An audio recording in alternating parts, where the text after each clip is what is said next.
Привет! Это одна из последних моделей фитнес-часов от компании Halo под названием RS4+. Взяв впервые в руки данные часики, сложно представить, что это устройство вышло с конвейера Halo. Лично мне они сильно напоминают более дорогие часы от Amazfit линейки GTS.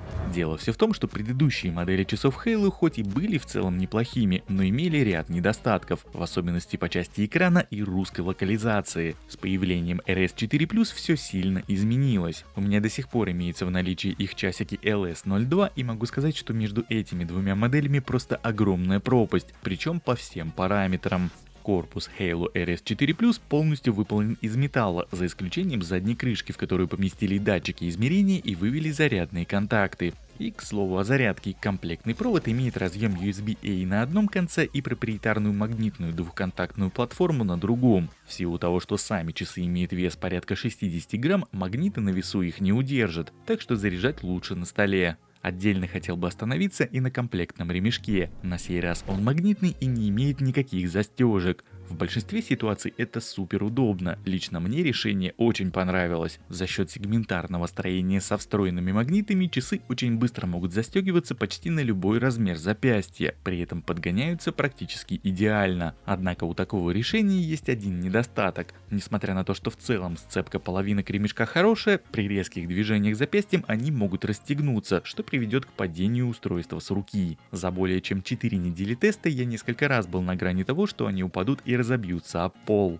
Также данный сценарий имеет место быть, если на куртке узкие рукава в районе запястья. Часами можно случайно зацепиться, тем самым расстегнуть браслет. В общем, решение вроде как и удобное, но лучше быть осторожным. Ну или как вариант поменять браслет на обычный. Здесь используется стандартный размер на 20 мм с быстросъемным механизмом, так что на Алиэкспрессе есть из чего выбрать. За отображение информации в часах отвечает AMOLED-дисплей диагональю 1,78 дюйма с разрешением 368 на 448 точек и частотой обновления 60 Гц. Отмечу сразу, что функции Always On Display здесь нет, однако сам экран сочный, яркий и отзывчивый. Как я и сказал в самом начале, я был очень приятно удивлен такому прогрессу со стороны производителя, особенно если учитывать цены в плюс-минус 3000 рублей. Рамки у дисплея, конечно же, есть, но они максимально тонкие, насколько это возможно, и симметричные, без ярко выраженного толстенного подбородка. Для активации часов необходимо нажать круглую физическую кнопку, расположенную на правом торце, либо включить в настройках функцию активации поворотом запястья. В целом опция работает хорошо, но изредка все же бывают моменты, что с первого раза не срабатывает. Для того, чтобы попасть в основное меню, необходимо еще раз нажать на боковую кнопку. И вот тут-то нас ожидает еще одна приятная особенность.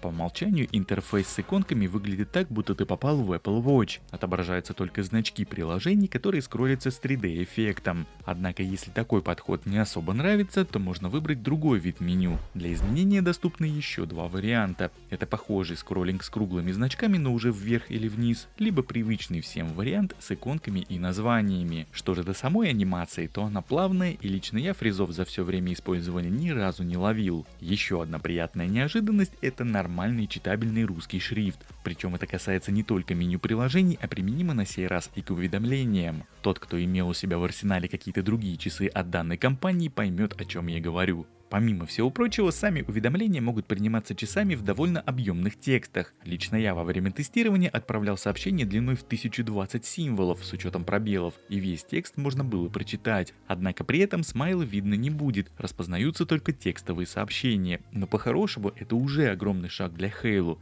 Кириллица в предыдущих моделях — это просто боль. Самих же уведомлений можно получить всего 8 штук. Каждое новое сотрет самое раннее. При этом, если сообщение прочитать или же удалить на часах, то в самом смартфоне оно останется. Также из не очень для кого-то приятных моментов будет тот, что иконки на уведомлениях отображаются не все. К примеру, WhatsApp, ВК видны, а Telegram и YouTube выглядят как обычные сообщения. Однако, что хорошо, ограничений на приложение нет. Все, что установлено на смартфоне, можно выбрать для оповещений.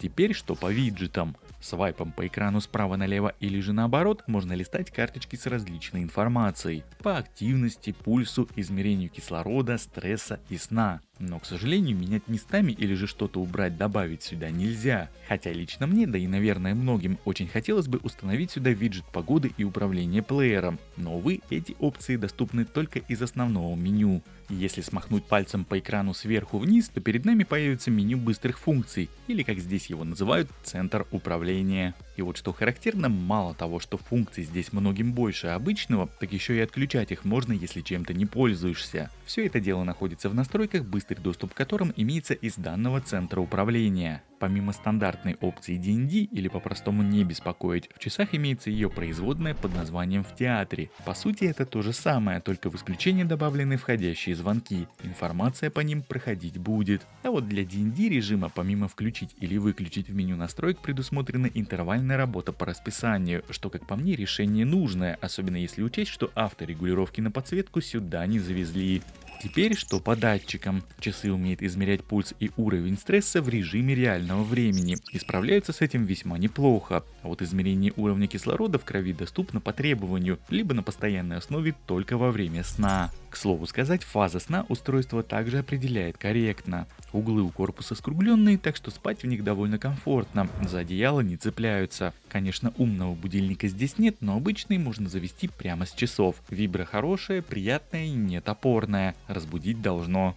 В часах заявлена пылевлагозащита по стандарту IP68, так что в теории купаться с ними можно без проблем. Однако ни одной разновидности плавания в списке из 105 активностей я не нашел. Да они сюда даже выгул собаки с рыбалкой запихнули, а плаваний нет. Перечислять весь список я не вижу смысла. Здесь много всего, но в основном все сухопутное. Кстати, для кого это важно, тут есть и опция автоматического определения активности на бег и ходьбу. Шаги устройство считает весьма корректно, и если нужно, то оповестит о начале тренировки. Единственное, что еще хотелось бы отметить в данном разделе, это возможность управлять плеером с часов во время занятий. Опция очень удобная и довольно востребованная.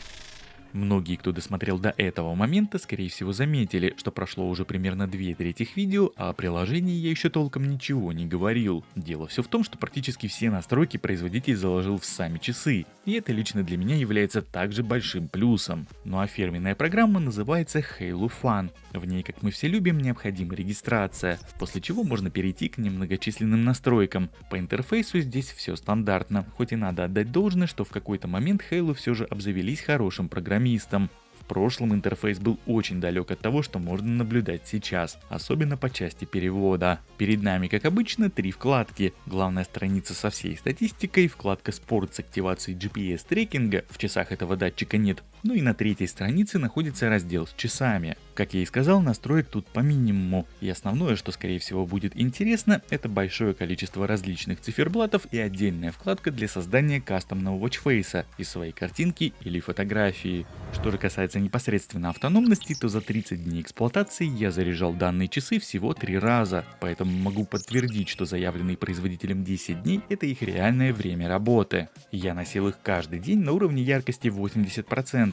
Уведомления от ВК, YouTube, Telegram и WhatsApp приходили постоянно, ровно как и оповещения о входящих звонках. При этом и мониторинг пульса был включен на постоянку. Единственный момент, я не занимался спортом и не спал в них все это время. Эти параметры я проверил в первую неделю использования, а уже после носил их, как обычно ношу все свои часы. Емкость встроенного аккумуляторного блока составляет 230 мАч, а время его полной зарядки не превышает 1 часа. Понятное дело, что по части автономности все всегда относительно, для того и даются усредненные значения. Свой сценарий я описал, мне на 10-11 дней часов хватает.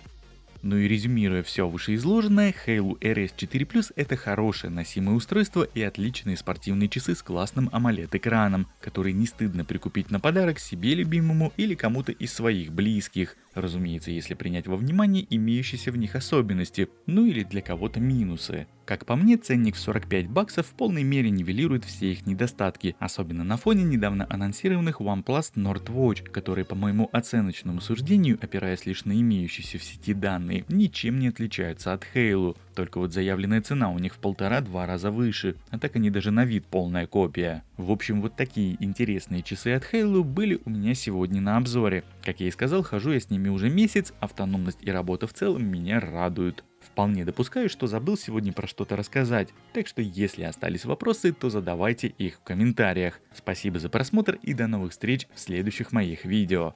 Пока-пока.